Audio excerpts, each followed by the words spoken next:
अस्सलामु अलैकुम व रहमतुल्लाहि व बरकातुह. माझे नाव लखनावाला खान आहे.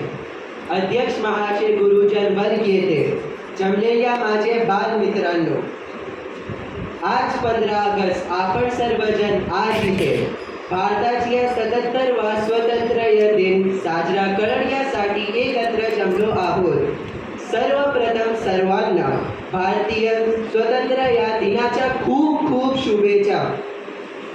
मित्रांनी, 15 ऑगस्ट हा दिवस भारतातील प्रत्येक नागरिकासाठी उत्साहाच्या, सन्मानाच्या व अभिमानाच्या आहे. 15 ऑगस्ट 1947ला भारत देश इंग्रजांच्या गुलामगिरीतून मुक्त झाला. हा दिवस भारताच्या इतिहासातील सुवर्ण दिन आहे. आपल्या देशाला स्वातंत्र्य मिळवून देण्यासाठी अनेक स्वातंत्र्य सैनिकांनी बलिदान दिले. महात्मा गांधी, पंडित नेहरू, लोकमान्य तिलक, भगतसिंग, राजगुरू, सुखदेव, राणी लक्ष्मीबाई, सरदार वल्लभभाई पटेल, मंगल पांडे अशा अनेक क्रांतिकारकांनी आपले प्राण पणाला लावले. आजच्या या मंगल दिनी भारताचे पंतप्रधान लाल किल्ल्यावर राष्ट्रध्वज फडकवितात. स्वातंत्र्यानंतर भारताने खूप प्रगती केली आहे. विविधतेत एकता हे भारताचे वैशिष्ट्य आहे.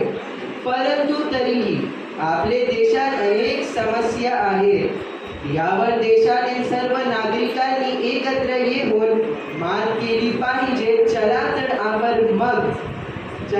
आपण सर्वजण एकत्र येऊन देशाला एक आदर्श व सर्वोत्तम देश बनवूया.